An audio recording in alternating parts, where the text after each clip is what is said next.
All right, guys. So I've gotten back into Elder Scrolls Online over the past couple weeks, and I think it's time for me to talk about that game. Open So world let's watch action this combat video. MMORPG developed by ZeniMax Online Studios. It originally launched in 2014, which means 2024 is its big 10-year. It's insane to think that these games have been around since 2014, but they totally have. I remember having just graduated high school and this game coming out and watching Pro Jared reviews on it back in the day and hearing about it for the first time.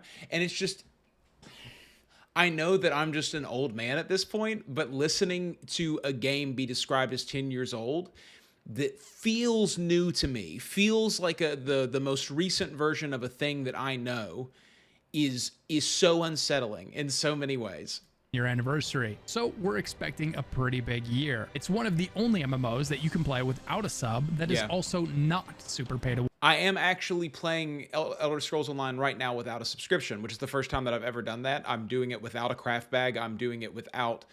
So in Elder Scrolls Online, crafting is one of the biggest parts of the game.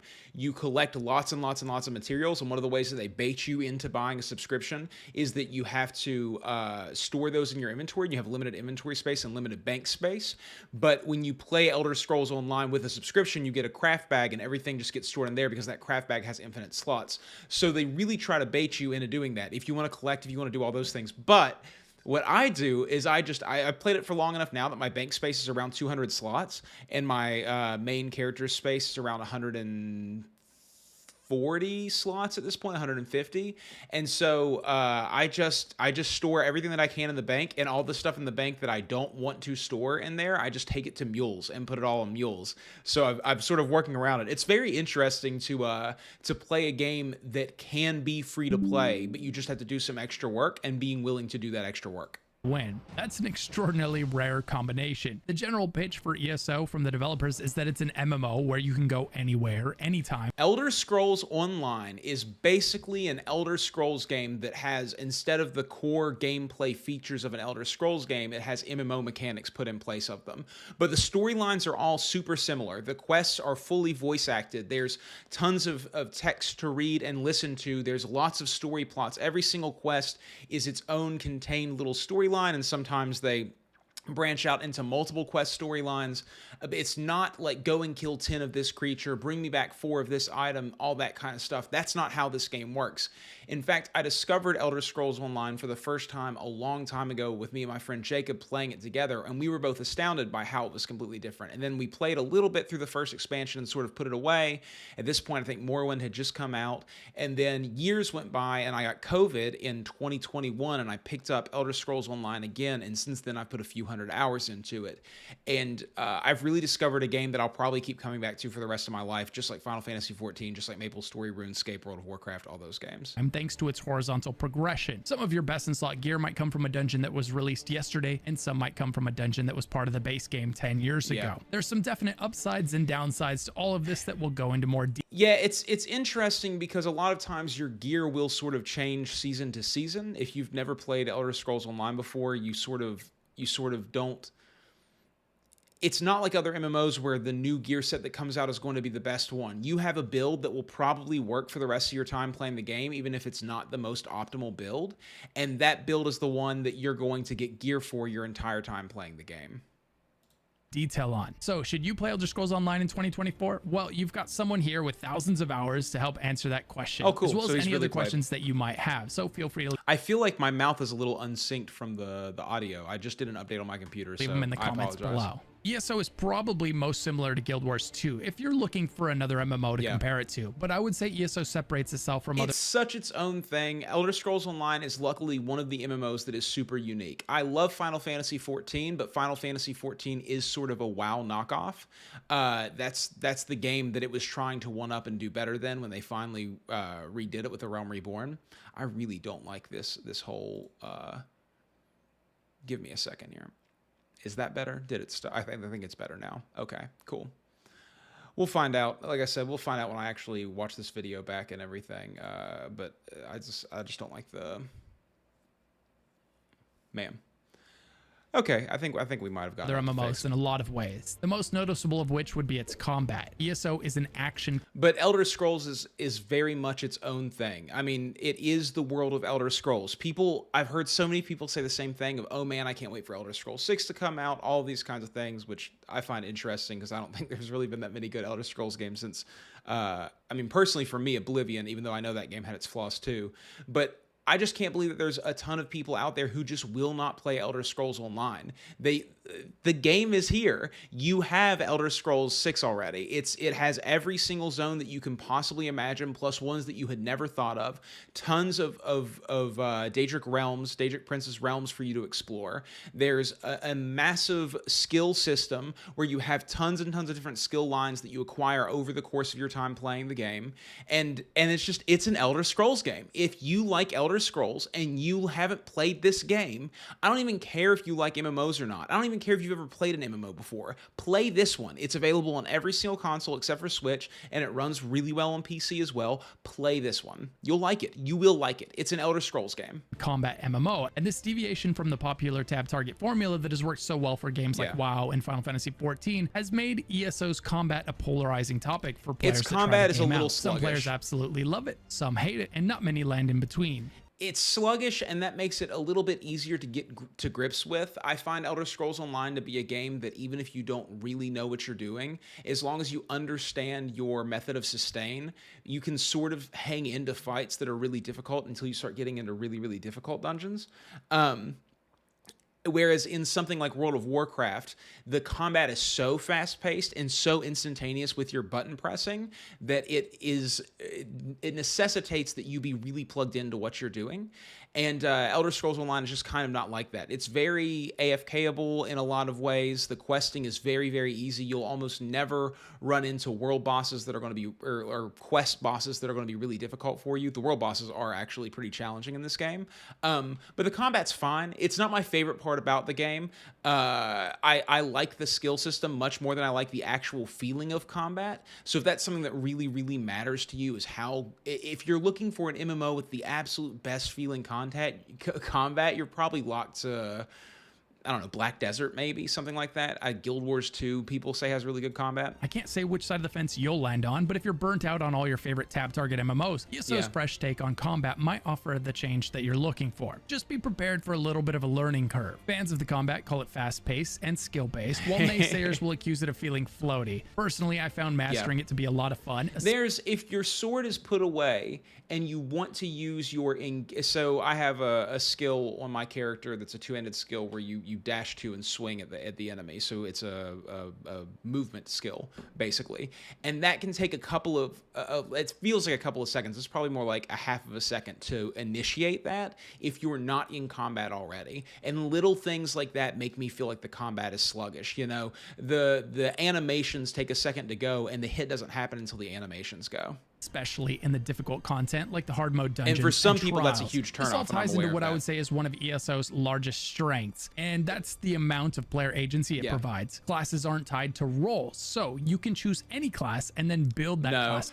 There's usually a role available for every single class that you choose, but be careful choosing your class, because this is an MMO where you're not going to want to make another character. You're going to want to do everything on one single character, because that's the best way to get everything unlocked. You know, I mean, having a character with 2004 champion points is kind of a difficult thing to do, although lots of people do make plenty of other builds, and I have a couple of other mules that I've taken up to level 50 plus.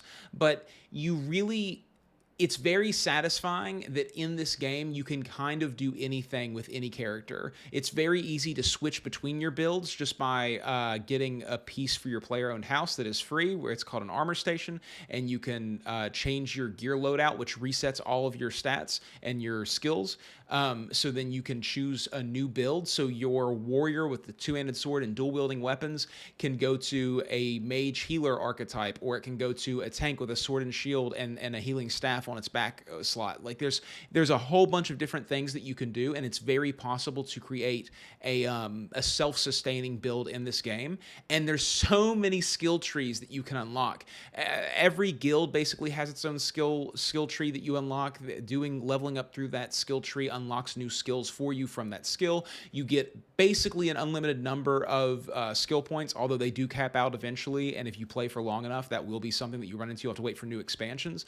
But you can have so much unlocked on one character that you don't need a crafter, a healer, a tank, a DPS in order to achieve everything. You can have one character that has all of that unlocked on them, and you can streamline your playthrough that way. There's so much DLC content that's been released, and there's so many zones that have full achievement journals for you to go through that it will take you an extremely long time to do it on a bunch of characters. Fill any role, be it a tank, a healer, a DPS, or some hybrid of the three. On top of that, you can make that Templar tank or that sorcerer healer that you made into a vampire or a werewolf or simply stay human. And your build customization doesn't stop. And there's whole builds built around that. You know, the idea of being a vampire in this game is a totally different thing than just being a vampire in Skyrim, where when you become a vampire, you unlock an entire skill tree that goes along with that, and then you get skills out of that, and you build your build around those things with leech and all these kinds of different accoutrements. There. After that, you'll unlock skills with different variations. You'll unlock passives, and you'll unlock champion points as your final step in fine-tuning your character's performance. And champion points are not to be overlooked. If you're only level 50 in Elder Scrolls Online, you haven't even touched the early mid game of this game. Beating your first expansion, getting to level 50, that is the absolute base beginning game experience of this, and I suggest either you start off with the original game, the base game of Elder Scrolls Online, which has a really good storyline that I found really fun, or you move straight on to Morrowind, which was the one that I played when I came back, and there hasn't been one that's captured me the way that the Morrowind storyline did. But I'm a big Morrowind nerd, so. Performance. This will allow you to end up with a character unlike anyone else's, or if all of that sounds like too much work, you can follow a pre-made build that's posted. The pre-made builds are difficult in this game. If you're a big-time MMO nerd, you're not going to have any problem following along with one. If you're somebody who's played a whole bunch of MMOs like me, it's very easy to understand, okay, this piece of gear is from a trial, and I need to be in a guild to be able to do trials, so I need to get in this guild and do all these things. I'll start off with this gear set so that I can be good enough to do those trials, and then I'll build my way up from there. But if you're someone who's never played an MMO before, and you're following a build guide, and you see that there are skills from skill lines that you don't have on your character yet, and then you're going to have to do Googling to find where that skill line is, and you're going to have to do Googling to figure out how to level up that skill line once you get it, and then you're going to have to do Googling to figure out what this trial is and realize that it's in a DLC that you don't own yet, so you need Elder Scrolls Online Plus in order to play that, or you have to buy the Collector's Edition, or there's so much in this game that it can be overwhelming. What I would tell you is just play the game. Don't worry about min-maxing if you're not somebody who's ready to be there yet. Just play the game and experience it. There is so much cool stuff in there. There are so many cool storylines. I'm working through the Necrom storyline right now. I bought it when it came out, and I just took a break from Elder Scrolls Online for about a year, so I haven't played it. But I just did a storyline where I was trying to help this guy who had seen this known thing, which is a truth that is so powerful that it melts your brain when you read it. It's scrambled. He's in his word.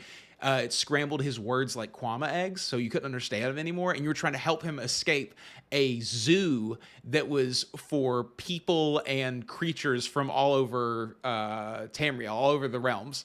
And it was a really, really cool storyline that didn't feel like I was doing an MMO quest. And these are the kinds of things that you only get inside of Elder Scrolls Online or RuneScape. I mean, those are the two games that have quest lines like this. So if you're a questing type person, man, play this game. Posted online, just like any other MMO. Now, let's talk about the world that ESO takes place in, because that's a massive part of how immersive an MMO can feel. ESO takes place in Tamriel, which consists of regions like Skyrim, Morrowind, Oblivion, and more. To get a sense of the massive scale of ESO, let's look at the map. Here you can see a map of the town that we're standing in. If we zoom out, I don't know if it's the biggest MMO I've ever played. I'm sure that it's probably not, because I've walked from one side or the other to it a couple of times now. See the zone that this city resides in. This is the zone that and you're playing in. If we zoom out again, so there's so much of it. And then there's also Oblivion, or not Oblivion, Daedric Realms, or Daedric, what are they called? Not zones, what the fuck are those called?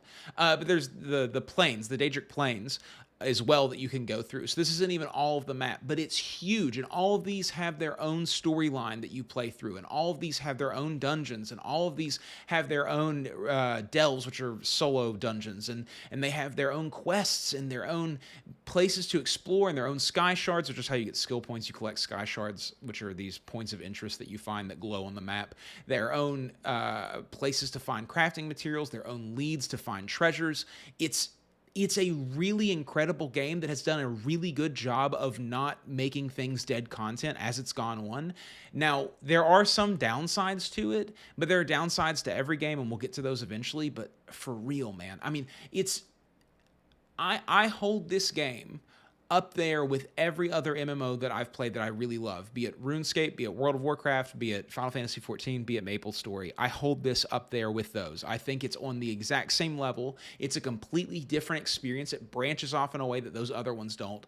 But man, I mean, I could end the video right now. Play this game. You can see the continent that this zone resides in, and if we zoom out one more time, you can see the planet that the continent resides in, with access to various Daedric realms along the outer perimeter. It's huge, and if you're a fan of Elder Scrolls titles and lore, there is a lot on offer here. First, let's talk about the solo content. I know I said it once already, but I cannot believe that there are people who like Elder Scrolls and haven't played this game. Because no matter how much they loved Skyrim, and they thought it was one of the best games they've ever played, and they've never played this. We enjoy good group content, there will always be those days where quality solo content is exactly what we're craving or all we have time for. Now, before we continue, let me ask you an important question. Did you love the Devil May Cry franchise? And the solo content is really good. We'll get to this ad in a second. The solo content is really nice. I love challenging myself to make a build that actively allows me to defeat content that otherwise I probably shouldn't be able to defeat, just because of how much sustain I've given myself or how much extra DOTs I've given myself, or figuring out a way to rework my character that allows me to do content like world bosses that I shouldn't otherwise be able to do. And I love that pressure in that moment from it. And that's something I've never enjoyed doing in another game, because it's so much investment to move over to something different in most MMOs. You have to either level up a completely new character, or you have to respec your character and get different gear for it, or you have to, do all these things, get a race change to make your passives better, whatever it be.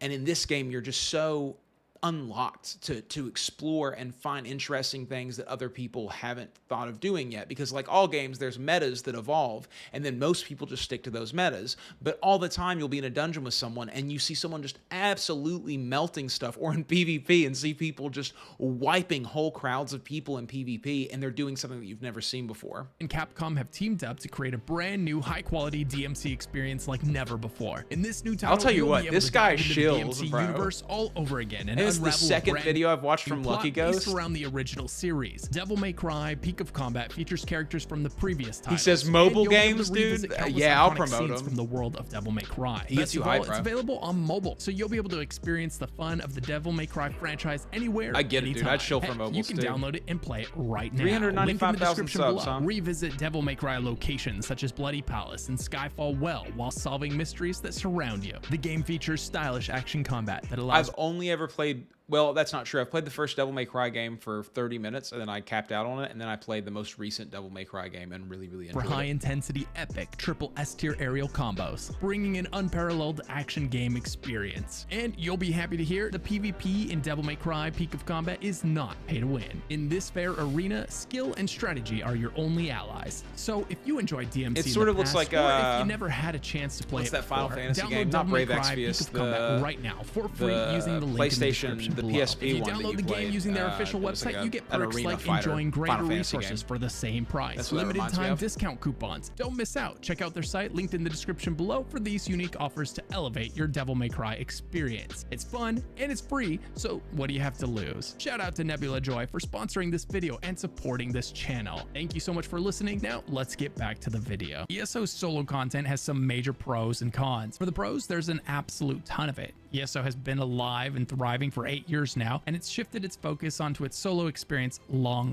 ago. Yeah. Every single quest is voice acted by incredibly talented voice actors like Nolan North, Kate Beckinsale, and John Cleese. ESO's quests also... And like I said, the game is really geared towards you playing it alone, which is the way that most people play MMOs nowadays. I mean, a lot of people have guilds, and you can be into up to 5 guilds at a time on here. There is lots of guild content going on. The whole world economy is basically run through guild stores.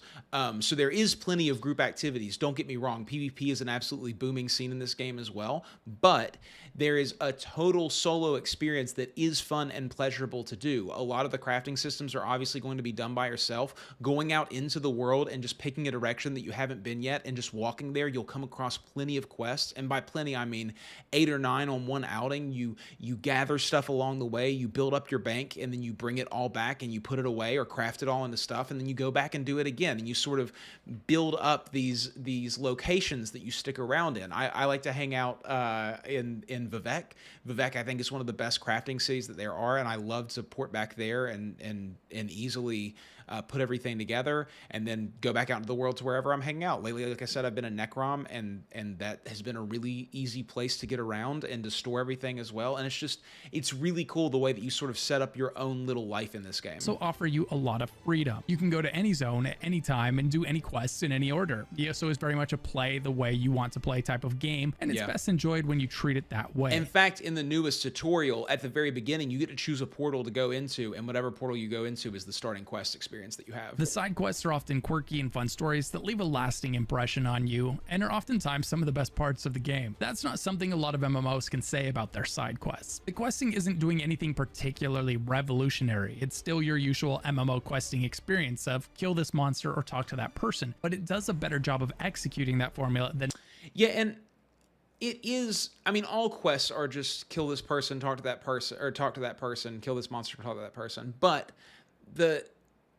it's more than that, you know? It's not in the way that RuneScape does it, where you collect a whole bunch of things all throughout the world, and then you have to use those things in different quests. So it's like you're constantly gathering a bank full of puzzle pieces that you're using long term. Every quest is self-contained, so the items that you need to find in that quest are going to be unique to that quest, and then you go through and gather them while you're doing that quest. But it is presented to you in a completely different way than most MMOs. It's not a wall of text that then you run somewhere and you just press a bunch of buttons and then you come back after you kill a group of mobs. Never are you going to see a quest that just says, you know, kill 8 Kwamas. That's just not going to happen in Elder Scrolls Online. There is a reason for going places, and along that path you might kill some Kwamas, or you might run past them, or sneak past them, or not. But the game isn't just trying to get you to do little fetch quests. That's not the purpose of it.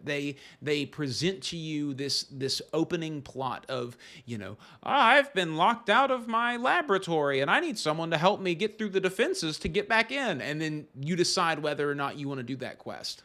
than most, thanks to the monumental effort put into the storytelling. While we're talking about questing, it's worth mentioning that ESO makes it easier than any other MMO to join up with a friend and quest together. You can share quests and quest progress, making questing with friends very smooth. On top of that, you can be multiple levels or multiple years apart in your journey because the game is built with the mutual understanding that it doesn't know what order you'll complete the content in. Will you be heading straight to Skyrim, or will you be stopping by Morrowind first? They've designed the game in such a way that it's up to you, and they recognize that. It's really hard to play through a game at the same speed as someone else. So I'd say this is a huge plus for the game if you and your friends tend to dive into MMOs together and then move at different speeds. And it has good scaling too. So say that your friend gets a little bit ahead of you. Well, you guys can say, we're going to do Skyrim together, and then when one of us logs off, we can pick whatever other zone that we want to do a quest line in, but we're going to stay in this Skyrim zone together. So whenever I log off, maybe they go and do Morrowind, and maybe when they log off, I go and do Murkmire,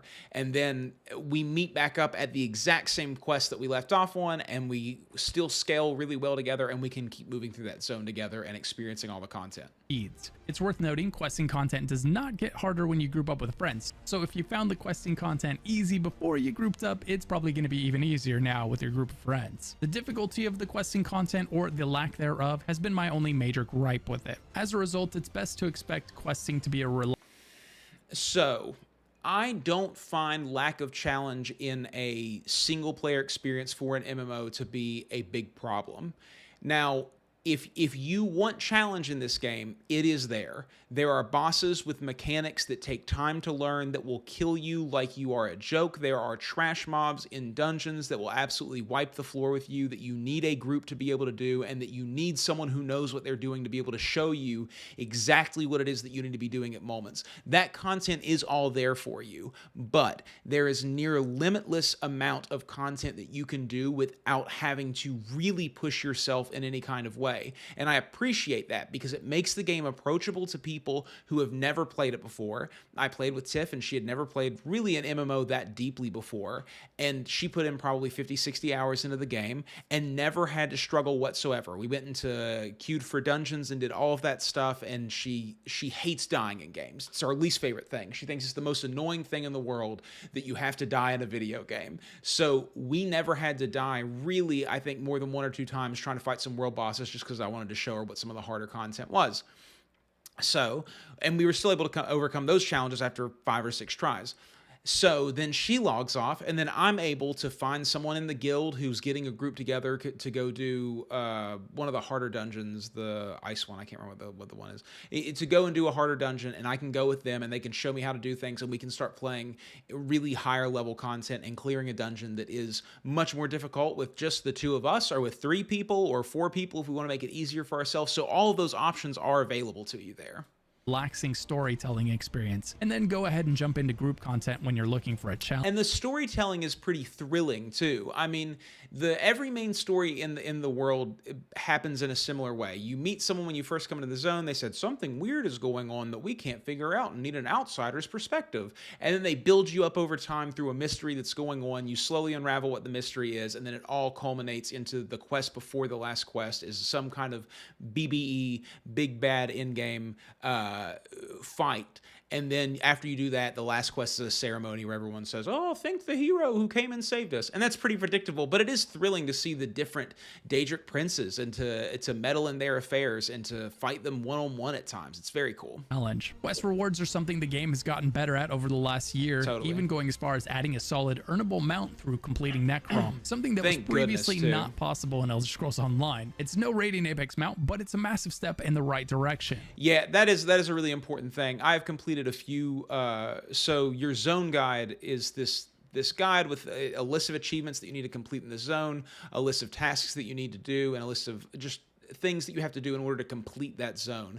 And before, there were really no good rewards for doing it. So Necrom adding that in was a big thanks and has really pushed me to now try to actually complete Necrom all the way again. If ESO has had one Achilles heel in the past, it's the reward structure, so it's exciting to see them starting to address that. Now let's talk about group content. And that's some of my favorite things in this game is the different outfits, the different personalities that you can unlock, the different transmogs. I like all that stuff a lot, and it's really tucked away almost too deeply in the game. You don't find very many good transmogs in the game from just doing quests until Necrom, where they started to give you some that are actually cool just from completing quest lines around. There have always been really cool transmogs, but they are tucked away underneath layers and layers of dailies and trials and just so many different things that have made it really difficult for people. I mean, people will play this game for a couple hundred hours and never have a decent transmog set unless you're really looking for them. Group content is what really makes an MMO an MMO. It's what separates Elder Scrolls. No flying mounts, by the way. That's my one big pet peeve with this game. No flying mounts. Online from Elder Scrolls 1 through 5. ESO adds multiple new dungeons and a new raid called a Trial every year. Right now, it has over 40 dungeons and 10 raids. And thanks to horizontal progression, every one of those is still relevant and being run by the players today. In terms of quality, ESO's newest dungeons are right up there with the big MMOs like Final Fantasy XIV and WoW. In fact, I'd say a lot of times ESO dungeons are even better. ESO's raids are called trials and are somewhere in between the size of Final Fantasy XIV trials and WoW raids. You can expect a trial to take around 30 to 45 minutes. It can go faster if you do it on easy mode and longer if you're progging. A big hurdle for all MMOs, and one that is loosely tied to group content, is it can be easy for MMO expansions to start feeling very formulaic, where you know exactly what the MMO you play is going to release. And they are relatively formulaic, and this is sort of the problem of jumping into an MMO in general this late into the game. So a lot of people have this issue that they always come up against where they go, oh, I'm just so overwhelmed, or I'm just so tired, or whatever, or I don't want to do this, or this content's, getting boring and stale. And while I agree with that, I can totally see that. That's from a perspective of somebody who wants to get through everything that the game has released over the past 10 years before the next DLC comes out in a year or 2 years or whenever that's going to be.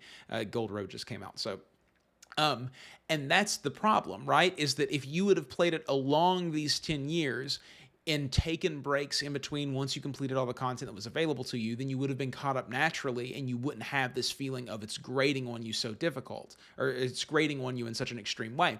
And now you're having to play catch up, and that's the problem that is. I'm always shocked that people aren't able to tell that about themselves whenever they're complaining about something, that this is a you problem and not a systemic problem of the game. It's just the effect of this type of game, that it lasts for a long time. It's a consistent world. All of the content is still viable, and you don't need to just play through all of it right now. You can have a 10-year experience with it, and then there's still going to be 10 more years of content that have come out over that time if that's what you want to do. And you can pick and choose. You don't have to do everything. Release with every expansion before they announce it. It's a complaint I hear across the... I think it's a weird thing that people do where they say, I want to be equal to people who have been playing this game for 10 years in 2 years of my time. That I find that to be weird. I like the fact that there are people who know way more than I ever will because they have a 10-year jump on me. That's my fault. I should have played it earlier. The communities of many aging MMOs, but it seems in 2023, ZOS was determined not to fall into that trap with ESO when they surprised everyone by releasing not only all of their normal stuff, but also a new class and an entirely new type of group content. Endless Archives is a 2-person dungeon with roguelike progression that you can fight your way through with a friend. The longer you're in there, the harder it gets, cool, and the better the rewards are. Endless Archives was a great signal to the ESO community that this MMO is not done innovating. This is especially important at a time when ZOS is working on a new unannounced MMO behind the scenes, and the community's been wanting reassurance that ESO wouldn't be forgotten. If you want to be kept up to date on that MMO and all MMOs, be sure to subscribe to the channel. And I'm just going to say, if Elder Scrolls Online starts falling off in the next 5, 6, 7 years, and the content starts to degrade in some kind of way, or stops getting regular updates all the time, I don't have this feeling that I need an MMO to exist forever. I'm enjoying my time in Elder Scrolls Online, and whenever it finally comes to a close, if it ever comes to a close, I'll be sad about that, and I'll miss the game, but I'll appreciate the experience that I've had over that time. There's plenty of games that I've played in the past that are now absolutely defunct and you can't play anymore. Most PlayStation 1 games you can barely get a hold of and play anymore unless you want to emulate them, and then you have to work a whole bunch to get them to run at the correct frame rates, to get them to not have stuttery music, to have a good experience with them. Or you have to buy a PlayStation 1 and then try to order discs offline, and that's a crapshoot. So it's not like this is an unheard of thing. But there are so many games that I could tell you from the PlayStation 1 era, be it Mega Man Legends, be it Tomba, be it, be it Blasto. All of these games are really, Skull Monkeys, all these games are really good experiences that you can't play anymore. And I wish that you would have played them when they were available to you, because they were such great games. And this is a game that is still available to you, but who knows what'll happen in 10 years. So that's why I feel like with these games a lot of times that it's almost my desire to push everyone to put some of your time into this game if you haven't done it yet, because once it could be your favorite thing, it could be your new favorite game, it could be the best MMO that you've ever played specifically for you, and if you haven't played it yet because you've heard other people talk about it in some kind of negative light, or streamers who've played it for 10 hours go, ooh, this isn't for me, I prefer World of Warcraft, whatever, I just don't want you to miss out on this experience, because everyone's different and everyone likes different things. Channel and like the video for more content like this. The group content is some of ESO's best content. It's the main thing that held my attention. I would say this is probably Tiff's favorite MMO and I've forced her into playing so many of them against her will. So I would say this is probably her favorite one. For so long, the fast-paced dungeons and trials with several levels of difficulty attached ensured that any player could participate in this content if they wanted to. If the lack of challenge in the solo content bothered you, the group content is going to be the thing you enjoy in ESO, and there are plenty of challenges to be found. Group content has 3 tiers of difficulty: normal, veteran, and hard mode. Normal is perfect for new players, while hard mode is perfect for players that want to be challenged and punished for not mastering their mechanics. The new dungeons in ESO are especially noteworthy, taking you all over Tamriel, with one of my personal favorites being an abandoned... The dungeon design is starting to look really, really good in ESO too. I think they've really sort of veered more. I kept thinking while playing Necrom that it looks a lot like Final Fantasy XIV. It looks a lot like Heaven's Word to me. All the stuff sticking out of the ground, it's sort of like a desert-y looking area with lots of glowing crystals coming out of the ground in all these patterns, and there's all this color popping up everywhere that you go, and this sort of vibe reminds me a lot of Final Fantasy XIV in type Dwemer design. facility deep underwater. The game has long had a party finder for dungeons, but ZOS recently added a pre-made group finder for trials and other types of content as So now you can well, plug in making it those. a lot easier to find groups for trials than in the past. I tried it out and I'm really impressed with how well it works. Here you can see a group filling up for a trial right now. The days of having to sit in Craglorn and shout for a trial group are over. What about the population health of ESO? ESO has nearly 10 years of group content for new players to enjoy, but none of that would matter if no one else was playing the game, right? Well, fortunately, ESO is still one of the biggest MMOs out there, and you will have no problem finding people to play with. And this is the same on all platforms. It's not a mega server, so all the platforms do run independently. So once you play on PlayStation or Xbox, your character progression is locked to that, and the people you can play with are locked to that platform as well,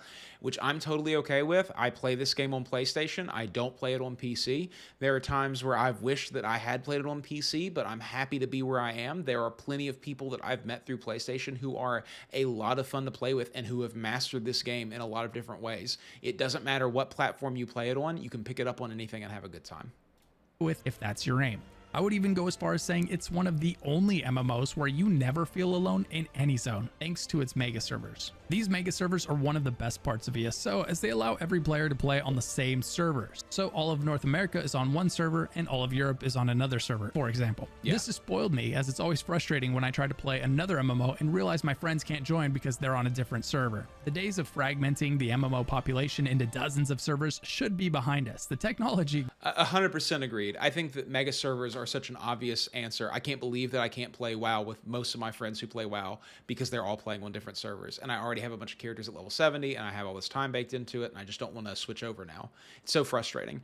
RuneScape had it absolutely right as well, of just being able to switch between worlds. The servers basically don't matter and you can just move your character around. That technology has been around since the early 2000s. It's crazy to me that we're still living in a world where, you know, we're already past the point, right? Servers used to have 2,000 people, 3,000 people on them. Now servers have 20,000 people on them. The idea of it's important that my server is really small and we all, know each other, that doesn't happen. You're not even instanced in with most of the people that you're playing on a server anyways. Just put them all in one single pool. Exists, and fortunately ESO was one of the first to implement it, though it is worth noting that ESO is not cross-platform, at least not yet, and unfortunately you cannot transfer from one platform to another. So if you plan to play with a friend, make sure you both purchase ESO on the same platform. PC cannot play with Xbox, cannot play with PlayStation. PC will be the... And that's the thing. If I had a friend who said, hey man, I want to play ESO and I've never played it before and I'm going to buy it on PC. I own it on PC. It was $5 at the time. I bought it on PC as well.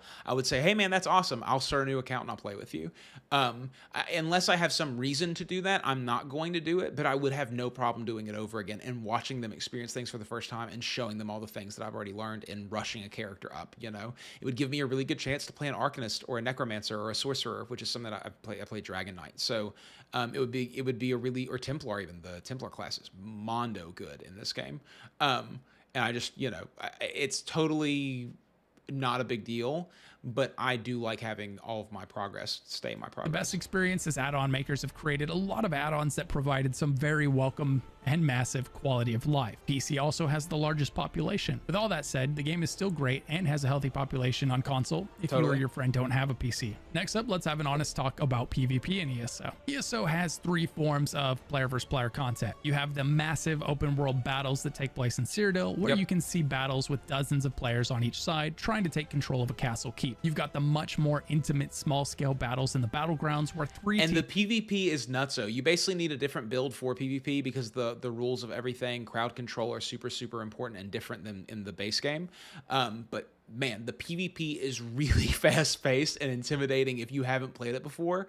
But I find it to be really enjoyable. I'm not super good at it, and you should go watch some videos of people who actively PvP, but the edits for PvP will show you how serious people take it. Teams of 4 battle it out to see who can get the most kills or capture the most flags. Then you've got Imperial City, which falls somewhere in between, with battles ranging from 1v1 to 10v10. PvP in ESO has an incredibly high skill ceiling. You will get stomped your first time, but if you stick with it, you will undoubtedly be stomping the new players down the road. Not because you have better gear, but because you are a better player. Player skill is— you understand the mechanics, and that's the thing about ESO in general, is that the gear is really important, but understanding the mechanics in the game is significantly more important. It would be much easier for me to start over again because I know what things to quick run to get my skills that I need for good sustain on whatever character that I play.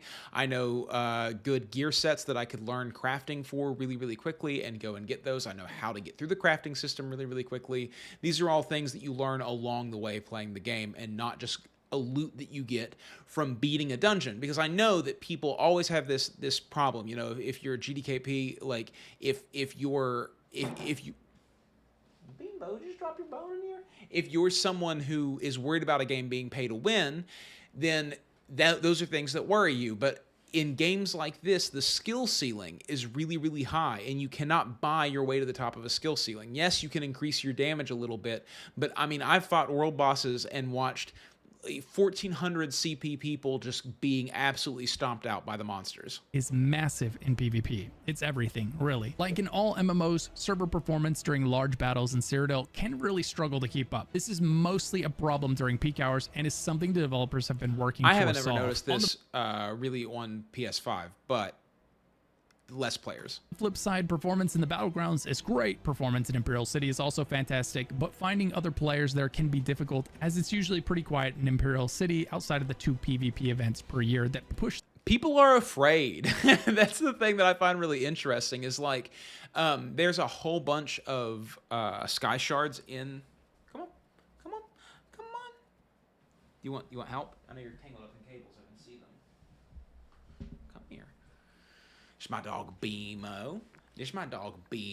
Okay, so there's a lot of sky shards in Cyrodiil and in the Imperial City, and a lot of people are just terrified to go through there and get those sky shards because they're afraid of being killed by people in PvP. I don't know what that anxiety is, but it's definitely there. So people will stay away from these places, but if you go wandering around too much, you will run into somebody, and they will kill you for sure. That's where they live. They log in, and they just log in there for 6 hours a day to find you, to kill you. It's good time. The PvE players there like lambs to the slaughter. If you're into small scale PvP action, 1v1s, 4v4s, or 1v3s, you will probably love ESO PvP, as that's where it really shines. Yeah. Next, let's talk about monetization, because as we've all seen too many times, you can have an amazing MMO and horrible monetization can ruin all of it. ESO is a buy to play MMO with an optional subscription. You can usually pick up the base game for between $5 and $20, which in my opinion is a fantastic deal considering the insane amount of content on offer. There's no way you won't get your money's worth at that price, as the base game is going to come with literally hundreds of hours of content. That does beg the question though of what do you miss out on if you choose not to purchase that optional subscription we mentioned. As of right now, to put it plainly, you'll lose access to— so your subscription, you get, like I said earlier, unlimited storage for your materials. This is falling off there again. Let's readjust that. I have a difficult time keeping this camera on here. Don't worry about it. Anyways, you get your storage bag. You get your stipend of crowns every single month. You get an increase in golden experience, which isn't the biggest deal for me. An increase in crafting, inspiration, trait research rates, not a huge deal for me. Double furnishing and collectible space and player housing. Depending on who you are, that can be a big deal. You also unlock every single DLC that has come out. So you have all of them, and that's a really, really big benefit if you're somebody who doesn't want to invest a bunch of money into this game, unless you're like me and you buy the collector's edition when it's on sale for like $25, and then you have all of the main DLCs, and then you've gotten enough crowns over the time that you can just buy whichever ones that you want, the dungeon packs and everything piecemeal as you go through. So like I said, right now I'm trying to challenge myself to play this game free to play. I think it's a really interesting game to play free to play because it is doable. It's just more difficult, and coming from from the RuneScape world where we are very used to putting new challenges on ourselves, playing this game free to play just feels like one of those new To challenges. the newest half of the game, including half of the dungeons and most of the raids. Fortunately, even just half of the game is huge, and you'll easily still have hundreds of hours of content to enjoy without the sub. Totally. As veterans of ESO will tell you, the toughest part about not having the ESO subscription won't be the lack of content, it'll be the lack of unlimited craft bag. ESO has hundreds and hundreds of crafting ingredients, over 500 different types by my last count. It also has hundreds of sets, and without that craft bag, inventory management is definitely rough. If you do elect to get ESO Plus, it's a solid deal. For about $15 a month, it gives you access to nearly all 10 years of content. And listen, I suggest ESO Plus. If you're a player who has gone through the base game and you're maybe cranking on Morrowind and you're starting to get annoyed with having to run back to town to empty out your bags, you're starting to fill up way too much on these crafting items and you just don't have any inventory space, you have like 90 crafting space, or you have 90 inventory space or 100 inventory space, and you're running at like 70 constantly because you just can't get it off your character, buy ESO Plus. If you're playing an MMO, you're probably used to paying for a subscription. You might as well get ESO Plus. Just do it. If you feel that would benefit you, then do it, but you don't have to. Content, and it gives you a stipend of crowns every month that you can save up to buy the DLC classes, expansions, cosmetics, or anything else you want in the cash shop. ESO used to have a mandatory sub, but it dropped that shortly after launch. The upside of ESO switching away from the mandatory sub model means that players can play the game without a sub. It makes it easy to step away and return without feeling like you have to log in every day to get the most value out of your $15 every month. The downside, 100%, and I love that. I hate the feeling of buying a subscription to a game and then something comes up in my life and then I just think about all of those days slipping away constantly. That's why I love systems like in RuneScape where I can just grind out money and then have that money in my bank, and then whenever I want 14 days, I just buy 14 days, and then over that 14 days, I make sure that I get my cash stack back up by doing bosses and raids and things, and then I get my cash stack back up, and then I have enough money for another bond, and then I just, whenever it runs out, if I'm playing, I buy the other bond and then I do it again, or if I'm not playing, I just let it run out and then buy a bond the next time I log in. That's what I really appreciate about those systems. And in ESO, I like the fact that I can still return and play the entire game and get a couple weeks of playtime out of it, a couple months of playtime out of it without buying a subscription, by managing my inventory, by putting in a little bit of extra time and work if I'm unsure if I'm going to be playing for that full month. It opened the door for loot crates to be added to the game. Fortunately, while the loot crates do tend to contain the best cosmetics, they don't contain any pay to win. As always, with loot crates in video games, loot crates are a really good way to make in-game cash. If you get a stipend of crowns every month and you don't know what to spend that crowns on, I would suggest just holding on to those crowns. But if you don't know what to spend those crowns on, just buy loot crates for people. That's what they always want. Just buy them for people, sell them for gold. If you buy them, do so because you want to give money to the developers and not because you think you're actually going to get something you want out of them. The drop rates on the good items in the ESO crates are exceptionally low, and we're talking about a sub 1% drop rate here. I do have some good news here though. After Microsoft's acquisition, ZOS added the Endeavor system that allows players to grind out dailies. And if you do these dailies 6 to 7 days a week for about a year, you'll be able to earn yourself one of those Radiant Apex mounts without having to gamble for it in the loot crates. Now that is a lot of dailies, but fortunately most of these dailies are things you'll do on accident just while playing the game anyway, like opening a chest or running a dungeon. And over time, they'll eventually snag you one of those sweet, sweet Radiant Apex mounts. Monetization brings us to another common question about any MMO. Is ESO pay to win? This is a complicated question to answer about any MMO these days because every player has a different definition of pay. Totally. And this is the conversation that I was having a little bit ago with you guys, is the fact that if you're somebody that feels like being able to be run through a dungeon makes the game pay to win, then fair enough. In your definition, all MMOs are pay to win. There's always going to be black markets for things, even if there's not abilities to spend money in game directly to run people through. It's always going to be a possibility. You can always purchase gold through buying crowns and selling those items for crowns to get gold, and then you can use that gold to buy your way through dungeons. And if that's the way you want to play the game, if that's the way you do it, fair enough. And you might feel like that diminishes the game, but you don't have to participate in anything. And it doesn't matter what other people think about your achievements. That's not the reason for me to try to do something and to get an achievement. I like to do things, and I like to feel what it's like to have done those things. And so that stuff doesn't bother me. And especially in a game like this where the skill ceiling is so high, that even if you've been run through a few dungeons, man, if I get in a dungeon with you, I can tell if you're a good player in the game or not. pay to win because we, the players, have been forced to move our line in the sand bit by bit, year by year. No matter what I say here, someone will argue. So same thing with RuneScape, man. You know, people want to argue that OSRS is pay to win, and totally, I get that. But I can inspect somebody and I can tell you if their account is legit or not immediately.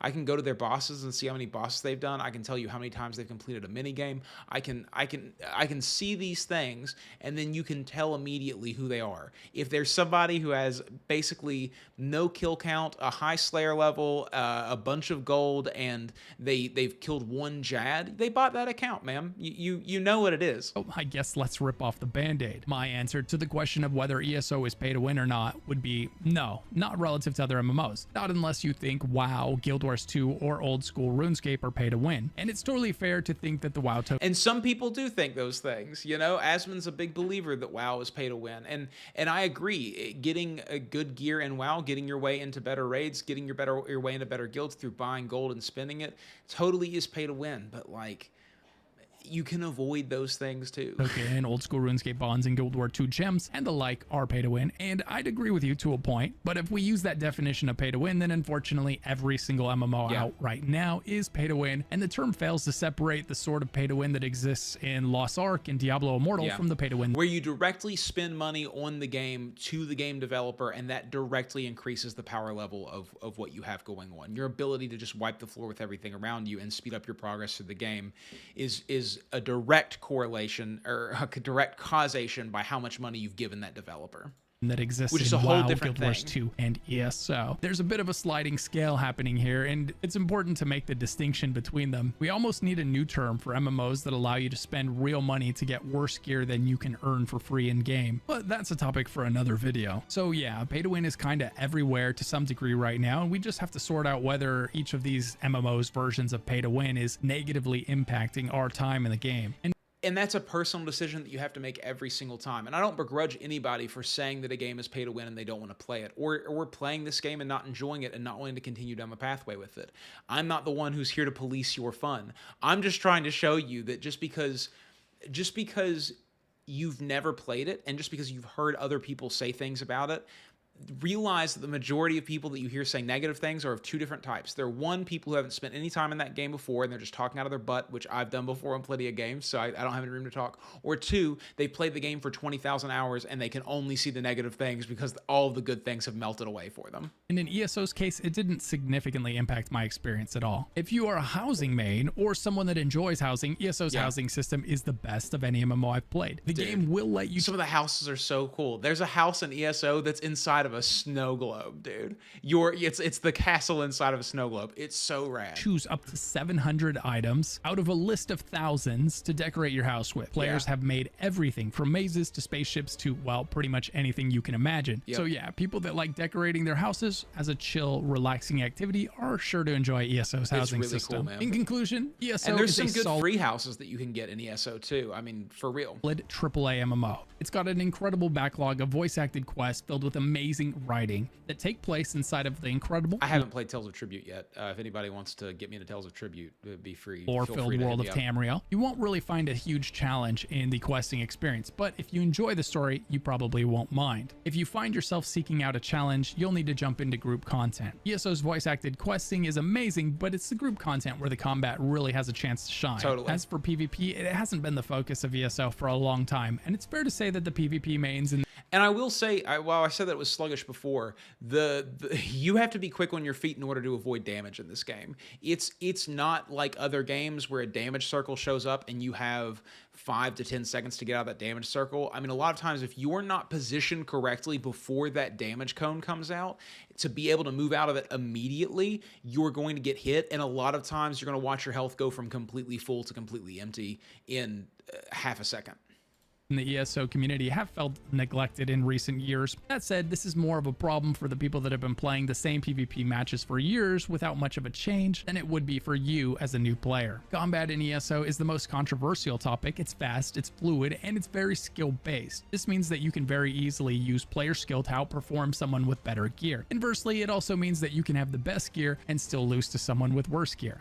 The combat is a refreshing break from tap target MMOs if that's what you recently burnt out on. Getting good at the combat and seeing your DPS go up can be incredibly satisfying. Totally. As mentioned, cosmetic customization is one of the game's strengths. ESO allows more types of customization than perhaps any other MMO I've ever played, between being able to change your character's skin, your personality, your tattoos, and everything else you're used to being able to change. The game has hundreds, if not thousands. That's why characters have so much personality in this game, is because of the amount of customization that you can do.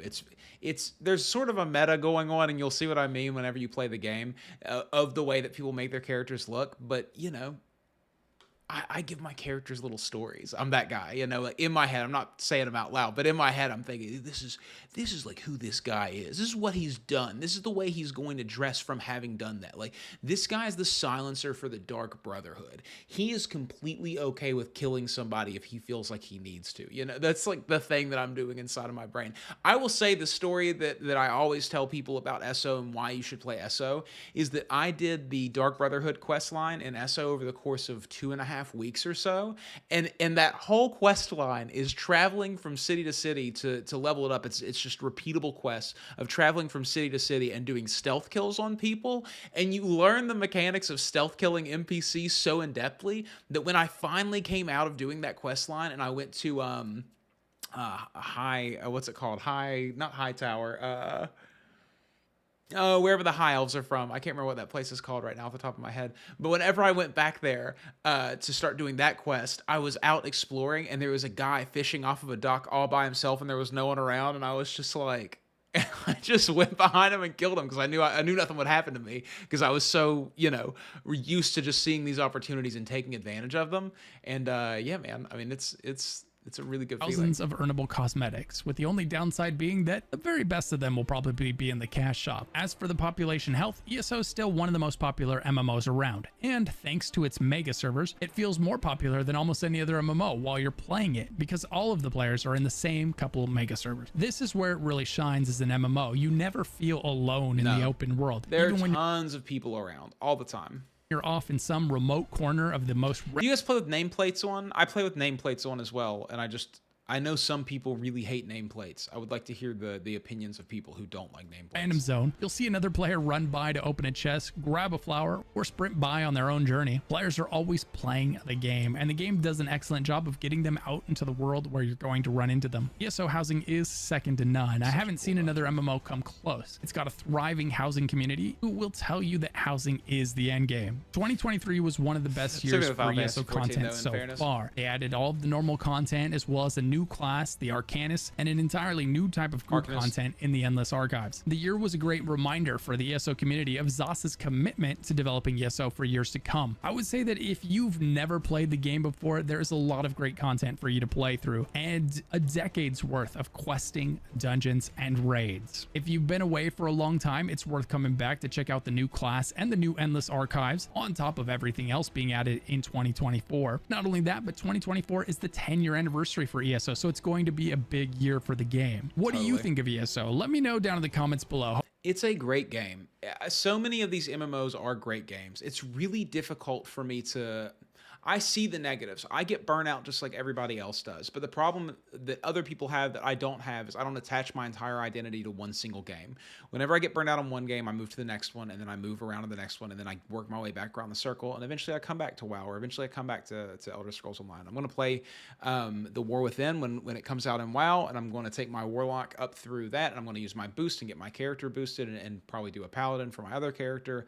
And, you know, I enjoy coming around on these games and getting my fun out of them, but then when it becomes like a job to me, I back away from it. That's not why I play video games, and I think that a lot of people are so territorial about which one they play that they miss out on all these cool experiences. I mean, the odds are that no matter how much you play, you're never going to become the next Asmon, you know? You're never going to become the next Settled. You're never going to become these mega superstars of these video games. So just why would you do that? If statistically, unless that's just your absolute dream, in which Godspeed, man, do whatever you want to do. But statistically, if it's not going to happen, then why are you staking your entire well-being on whether or not it happens, you know? But yeah, man, Lucky Ghost, good video. He's a bit of a shill, but I love him to death, you know? I would shill just as hard. So, like, good for you, man. I mean, it's so cool to see people who have been able to make careers off of MMOs. I don't see a pathway through on that one, but it's cool to see other people who do it. And ESO is a great game, man. Give it a try. Play it. Play every MMO that exists out there and find the ones that you like and the ones that you don't like. Because some of the best memories that I've ever had in my entire life are the MMOs that I played with my friends that were absolutely terrible and I'll never go back to again and can't even remember the name. Playing Grand Chase, playing all of the WoW knockoffs like Allies Online or whatever that game was called. These are the games that I had such a good time with, just experiencing worlds. This is how I got good at playing MMOs. So play every single MMO that you can get your hands on and just enjoy your life, man. Have fun playing these types of games, It's not so serious.